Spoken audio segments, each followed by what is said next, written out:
ሞቶም ያላረፈው ተወዳጁ የጥበብ ሰው ነጻነት ወርቅነህ አንዴ በእህትና ወንድሞቹ አንዴ በጓደኛው አስናቀ አሁን ደግሞ በባለቤቱ ወይዘሮ ንጹህ ዘር አማካኝነት በሚሰጡት አስተያየት ምክንያት ስሙ በዚህ ልክ እንዲነሳ የግድ ሆኖ ቀጥሏል። ያልመጣን እንባ ማምጣት፣ ያላዘነን ልብ ማሳዘን ለማስመሰል ካልሆነ በቀር ትርፉ ትዝብት ነው። ከኢቢኤስ አቅራቢዎች እኩል ተኳኩሎ መምጣት ለምን አስፈለገ? ለማስመሰል ካልሆነስ አንድ ጥቁር ሻርፕ ጣል ማድረጉ የጀማሪ ተዋናይ ያህል ያስቀምጣል። በብዙ መልኩ ስትታማ የቆየችው የአርቲስት ነጻነት ወርቅነህ ባለቤት ለ80 ቀን መታሰቢያው ከምትኖርበት አሜሪካ ወደ ኢትዮጵያ በመጣችበት ኢቢኤስ ቲቪ ቀርባ አንዳንድ ጉዳዮች ላይ ሐሳብ ሰጥታለች። ይህም ብዙ ነጥብ ያስጣላት እንደሆነ እየተነገረ ይገኛል። ነጥብ የጣለችበት አጋጣሚን እያንዳንዱን እናስመለክታችኋለን። በዚህ ንግግሯ ውስጥ አርቲስት ነጻነት ወርቅነህ በታመመበት ወቅት ተፈጥሮ ስለነበረውና እስካሁን ለሕዝቡ ይፋ ያልወጣ ነገርም ዳሳለች። እናስደምጣችኋለን። በዛሬው ቪዲዮአችን ነጻነት ወርቅነህ በህመሙ ወቅት ለሱ ቅርብ የነበረው ከቤተሰቦቹ፣ ከጓደኛው፣ ከባለቤቱ ማን እንደሆነ በማስረጃም ጭምር እናሳያችኋለን። እስከ መጨረሻው አብረውን እንዲቆዩ እየጋበዝን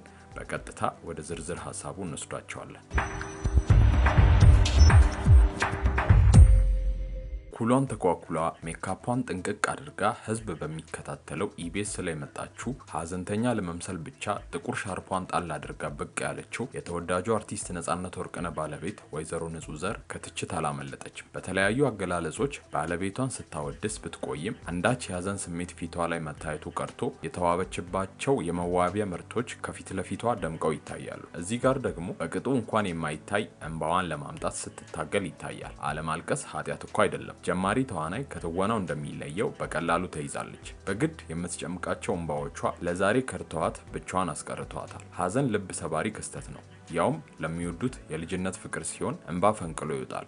ስሜት አይዋሽምና የልጆቿን አባት በዚህ መልኩ ያጣች አትመስልም። ምናልባትም አዝናና አልቅሳ የወጣላት መስሏችሁ ይሆናል። ነገሩ እንደዛ አይደለም። ነጻነት ወርቅነህን ለመቅበር ካለችበት ባህር ማዶ ከመጣች ዕለት ጀምሮ ሀዘንተኛ አትመስልም። እዚህ ጋር እህትና ወንድሞቹ ቢወቅሷት እውነት አላቸው። ያሳዝናል። የልጆቿን አባት የኢትዮጵያን የጥበብ ፈርጥ ያጣች ሴት ልክ እንደ ኢቢኤስ ጋዜጠኞች ተኳኩላ ሞዴል መስላ መምጣት ነበረባት? መልሱን ለእናንተ ትተናል። ታሞ ሞተ መባልን አልፈልግም። እየሰራው ህዝቤን እያሳኩ መሞት ነው የምፈልገው። ይህ በብዙዎቻችን ልብ ውስጥ የማይረሳ አሻራ ጥሎ ያረፈው የውዱ አርቲስታችን የነጻነት ወርቅነህ የመጨረሻ የልብ ትርታና ለኪነ ጥበብ የነበረው ፍጹም መስዋዕትነት መገለጫ ነበር። በኢቢኤስ ቅዳሜን ከሰዓት የሻይ ሰዓት ፕሮግራም ላይ የቀረበችው የነጻነት ባለቤት የወይዘሮ ንጹህ ዘር ቆይታ ከመጣችበት ገጽታ አንጻር በርካቶች ቅር ቢሰኙም የሚወደድ ታላቅ ሰው ነበርና እጅግ ልብ የሚነካ በከባድ ናፍቆት የተሞላና ብዙዎቻችን የማናውቀውን አዳዲስ የቤት ውስጥ እውነታዎችን የፈነጠቀ ነበር። ንጹህ ዘር ለባለቤቷ የሐውልት ምርቃትና ለ80ኛው ቀን መታሰቢያ ከቆየችበት አሜሪካ ወደ ሀገር ቤት በመጣችበት ወቅት ነው በስቱዲዮ ተገኝታ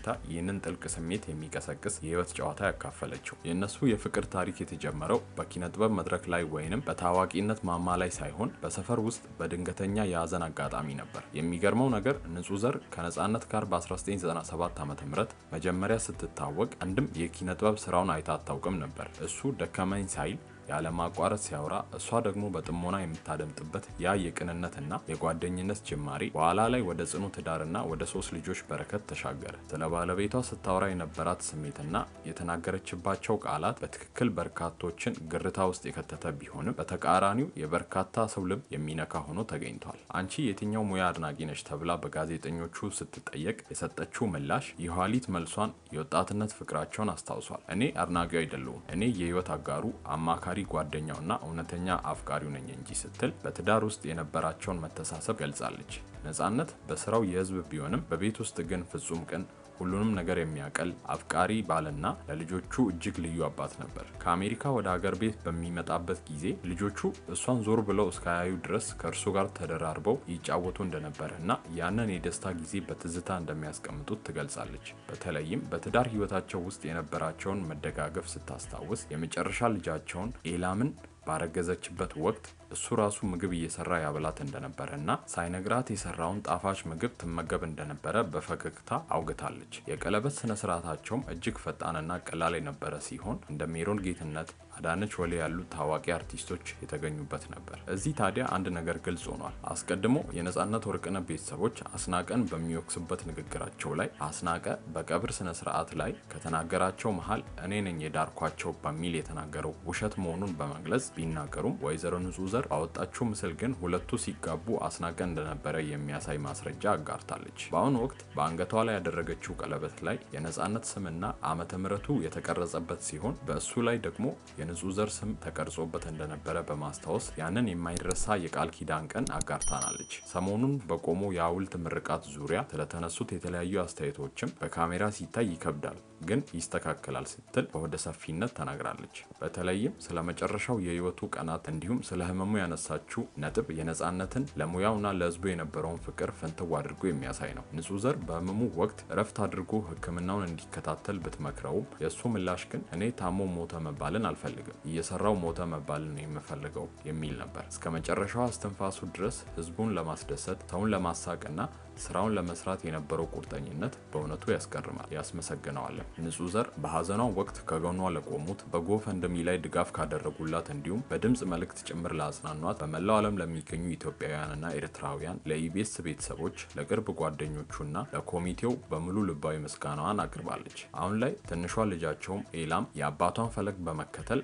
በሙዚቃና በቲያትር ላይ ልዩ ተስጦ እያሳየች መሆኗን ደግሞ ለነገ ትልቅ ተስፋንና መጽናናትን የሚሰጥ ነው። በተመሳሳይ ሁኔታ ኢቢኤስ ቲቪ ነጻነት ወርቅነህን ካጣ በኋላ ለቤተሰብ ጨዋታ ሁነኛ ሰው በማፈላለግ ተጠምዶ እስካሁን ድረስ ሰው አልቀጠረም። ይህም አካሄዱ አንዳንድ ጥያቄዎችን እያስነሳበት ይገኛል። በተለይ በአንድ እጩ ላይ የተለያዩ ሀሳቦች እየተነሱ ይገኛሉ። ኢቢኤስ በሀገራችን የሚዲያ ኢንዱስትሪ ውስጥ ትልቅ ስም ያለው ተቋም እንደመሆኑ የጥበብ ሰዎችን ልዩ ተስጦ የማክበር ግዴታ አለበት። ወንድማችን ነጻነት ወርቅነህ በራሱ ልዩ ቀለምና ተፈጥሯዊ ብቃት የብዙዎችን ልብ የገዛ ድንቅ ሰው ነበር። ነፍሱን ይማረውና የእርሱ የስራ አሻራ የራሱ የነጻነት ብቻ ሆኖ ሊኖር ይገባል። ይሁን እንጂ አሁን ላይ ተቋሙ ነጻነትን ለመተካት በመልክና በቁመና በአነጋገር እሱን የሚመስል ሰው ፍለጋ ማለቱ የጥበብን ማንነትና የአንድን ሰው ግላዊ ተስጦ ካለመረዳት የሚመጣ ትልቅ ስህተት። ጥበብ ልክ እንደ ሎሬት ጸጋዬ ግጥሞች ወይንም እንደ ስብሐት ገብረ እግዚአብሔር ድርሰቶች የማይደገም የግል ማንነት አለው። የነጻነትም ስራና አቀራረብ ፎቶኮፒ በማድረግ መተካት አይቻልም። የሰውን ልጅ